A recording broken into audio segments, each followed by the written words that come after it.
नमस्कार दोस्तों, मैं doctor Manoj Ahuja advocate Ahuja news channel की तरफ से आपके समक्ष उपस्थित हुआ हूँ। मैं आज आपको आहूजा न्यूज चैनल पर जो चलने वाली खास खबरों आपको दिखाने जा रहा हूँ। आप देखिए, आहूजा न्यूज चैनल पर जो खबरें हैं, उन खबरों में हम 3 तरह के हमारे अपडेट्स आपके सामने विशेष तौर पर हम प्रस्तुत करते हैं।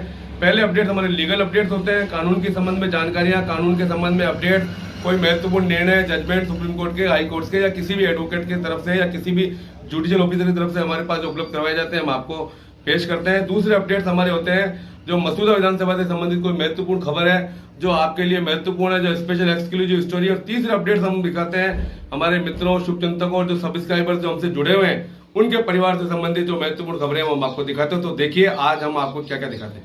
पिछले कुछ समय से विजयनगर समाज के व्यक्तियों पर प्राणघातक हमले किए जा रहे हैं। कुछ दिन पूर्व भी प्रॉपर्टी व्यवसायी वकील नोरतमल जैन पर प्राणघातक हमला कर जान ले ली गई। फिर अभी निवर्तमान नगर पालिका अध्यक्ष सचिन सांखला पर हमला किया गया। सचिन सांखला पर हुए प्राणघातक हमले से विजयनगर के आमजन में भारी आक्रोश व्याप्त है। विजयनगर वासी पर यह दूसरी घटना होने से विजयनगर के व्यापारी वर्ग में भय का वातावरण व्याप्त है। आज इस संबंध में विजयनगर के श्री वर्धमान स्था जैन श्रावक संघ, माहेश्वरी पंचायत मंडल, अग्रवाल समाज, श्री वैश्य महासंगठन, भारतीय जैन संगठना, मेक्षत्रिय स्वर्णकार समाज, Shri Munim colony welfare society, Jain social group, Shri Pragya Jain युवा मंडल, श्री नानक जैन श्रावक समिति राजस्थान राव गढ़मंगा समाज भा साहू समाज, लॉयंस क्लब, रॉयल कृषि मंडी व्यापार संघ, जैन सोशल यूथ, श्री अरोड़ा खत्री समाज, अखिल भारतीय वैश्य महासंगठन जिला अजमेर, श्री जैन श्वेतांबर तेरापंथी सभा, लॉयंस क्लब क्लासिक भा लुनावत परिवार संगठन, मुस्लिम आम समाज आदि संगठनों के नागरिक विजयनगर तहसील पहुंचकर तहसीलदार रामेश्वर लाल छाबा को मुख्यमंत्री के नाम ज्ञापन देकर शीघ्रताशीघ्र कानूनी कार्रवाई की मांग की। इस प्राणघातक आपराधिक षड्यंत्र का पर्दाफाश किया जावे एवं मामले में संलिप्त अपराधियों के नाम उजागर किए जावे।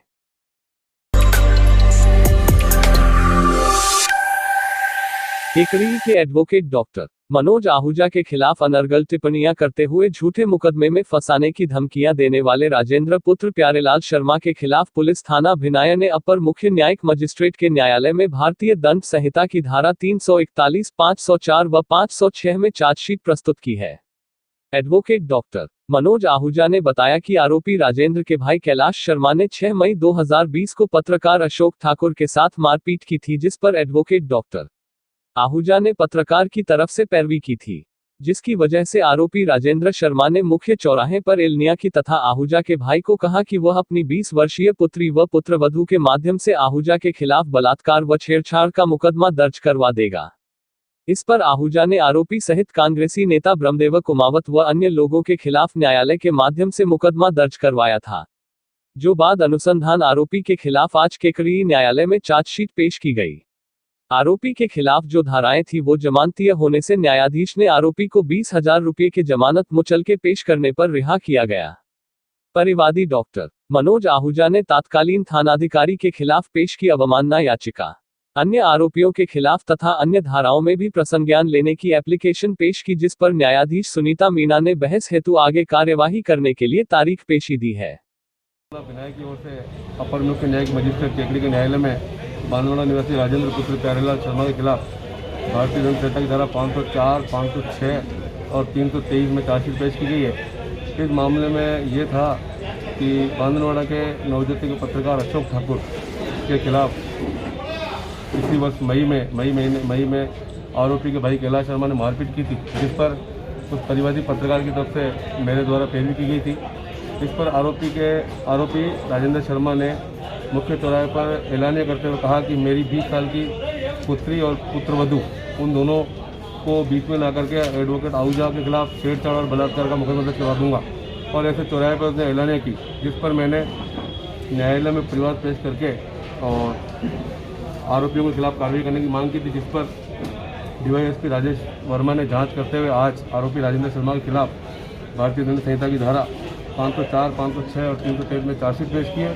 क्योंकि मामला जमानत प्रकृति का था, इसलिए आरोपी की माननीय न्यायालय द्वारा जमानत दी गई। इस मामले में मेरे द्वारा आज एक प्रार्थना पत्र प्रस्तुत किया गया, जिसमें तत्कालीन थानाधिकारी धर्मपाल मीणा के खिलाफ अवमानना की कार्रवाई करने की एप्लीकेशन दी गई है मेरे साथ, तथा साथ ही जो दूसरे आरोपी हैं जिनको पुलिस ने आरोपी नहीं माना, उनके खिलाफ भी प्रसंज्ञान लेने के लिए मैंने न्यायालय में इल्तिजा की है, एप्लीकेशन दी है, जिस पर सुनवाई के लिए न्यायालय ने आगामी तारीख निश्चित की है। मसूदा विधायक एवं सेवा दल कांग्रेस के पूर्व प्रदेशाध्यक्ष राकेश पारीक के पिता एवं समाज सेवी रामेश्वरलाल पारीक का शुक्रवार को 93 वर्ष की उम्र में निधन हो गया। समाज सेवी वयोवृद्ध रामेश्वर पारीक के निधन से पूरे क्षेत्र में गमगीन माहौल हो गया। मुख्यमंत्री अशोक गहलोत, कांग्रेस नेता सचिन पायलट, चिकित्सा मंत्री डॉक्टर रघु शर्मा सहित दिग्गज राजनेताओं ने भी दिवंगत रामेश्वर पारीक के निधन पर अपनी संवेदनाएं सोशल मीडिया के जरिए प्रकट तथा उन्हें श्रद्धांजलि दी।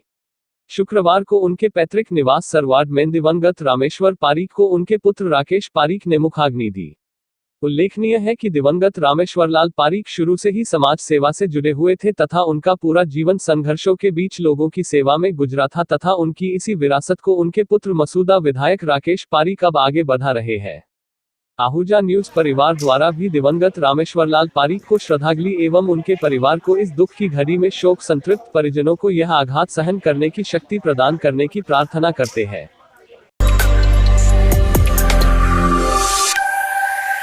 अपर मुख्य न्यायिक मजिस्ट्रेट सुनीता मीणा ने रोडवेज बस में नकली कंडक्टर बनकर यात्रियों से रुपए वसूल करने के आरोप में बरी करने के आदेश पारित किए हैं। आरोपी देवराज सिंह के एडवोकेट डॉक्टर मनोज आहूजा ने बताया कि आरोपी के खिलाफ पुलिस थाना भिनाया में रोडवेज के मुख्य प्रबंधक नारायण सिंह पुत्र सूर्य सिंह ने दिनांक 29 अक्टूबर 2012 को रिपोर्ट दी कि आरोपी देवराज सिंह ब्यावर डिपो की बस नंबर RJ 36PA 267 में परिचालक के रूप में कार्य करता पाया गया, जो बस ब्यावर से केकड़ी जा रही थी। उक्त अधिकारियों ने आरोपियों के कब्जे से यात्रियों से वसूल की जाने वाली राशि 4,320 रुपये भी बरामद किए। उक्त रिपोर्ट पर पुलिस थाना भिनाया ने बाद अनुसंधान आरोपी के खिलाफ भारतीय दंड संहिता की धारा 419 में चार्जशीट पेश की। अभियोजन पक्ष की ओर से आरोपी के खिलाफ 5 गवाह पेश हुए तथा आरोपी की तरफ से एडवोकेट डॉक्टर मनोज आहूजा, भीरू सिंह राठौर व रवि शर्मा ने पैरवी करते हुए तर्क दिए कि अभियोजन के गवाह आरोपी के खिलाफ अपराध प्रमाणित नहीं कर सके हैं तथा आरोपी की न्यायालय में पहचान नहीं करवाई जा सकी। अभियोजन के द्वारा प्रस्तुत गवाहों के बयानों में भारी विरोधाभास है। अभियोजन पक्ष की ओर से जो दस्तावेज प्रस्तुत किए गए वो साक्ष्य में ग्राह्य नहीं है आदि तर्कों से सहमत होते हुए न्यायाधीश सुनीता मीणा ने आरोपी देवराज सिंह पुत्र शंभू सिंह राजपूत निवासी पारलिया को बरी करने के आदेश पारित किए।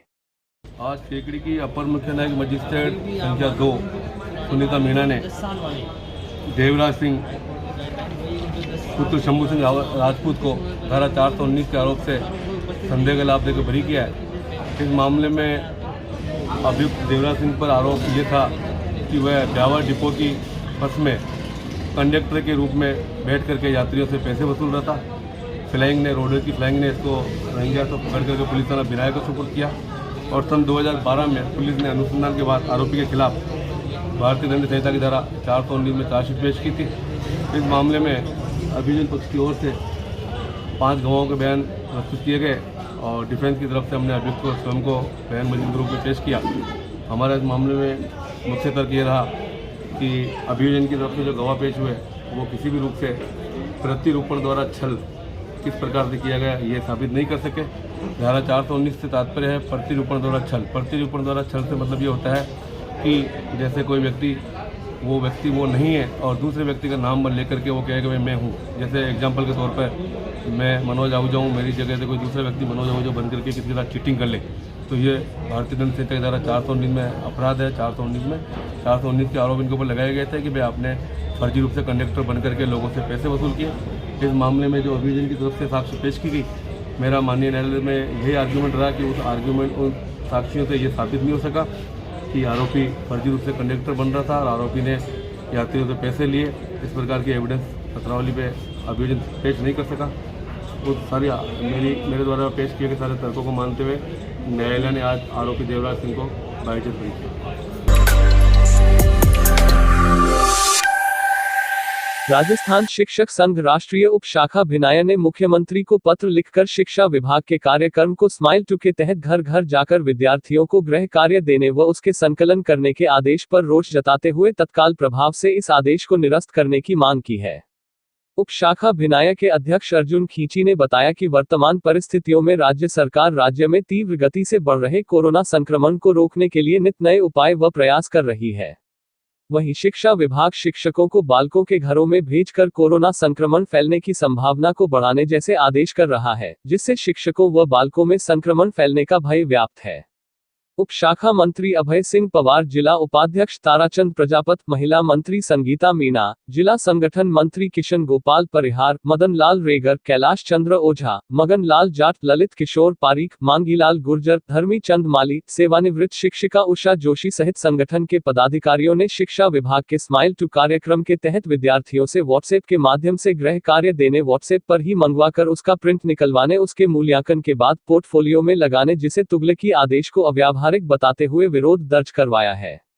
उप शाखा अध्यक्ष अर्जुन खींची व पदाधिकारी देवेंद्र कुमार सांखला, कैलाश भांभी, मुकेश रावत, सत्यप्रकाश, राजू लाल माली, अब्दुल रहमान मोमिन, अनिल कुमार राव आदि शिक्षकों ने आदेश पर प्रश्न खड़े करते हुए कहा कि अधिकतर विद्यार्थियों व ग्रामीण क्षेत्र के माता पिता के पास में स्मार्टफोन की सुविधा ही नहीं है।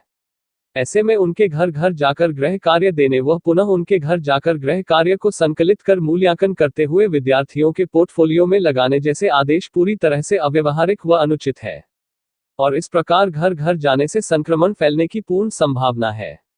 राजस्थान शिक्षक संघ राष्ट्रीय ने मुख्यमंत्री को लिखे पत्र में स्माइल टू कार्यक्रम के वर्तमान आदेश के स्थान पर विद्यार्थियों की न्यूनतम संख्या निर्धारित करने अथवा कक्षावार विद्यार्थियों को विद्यालय में बुलाने की स्वीकृति देने के आदेश पारित करने की मांग की है, जिससे शिक्षक और शिक्षार्थी भयमुक्त होकर विद्यालय के संसाधनों का प्रयोग करते हुए अध्यापन कार्य, गृह कार्य व उसका आकलन कर सके। राजस्थान में कोरोना जैसी भयंकर बीमारी तेजी से फैल रही है।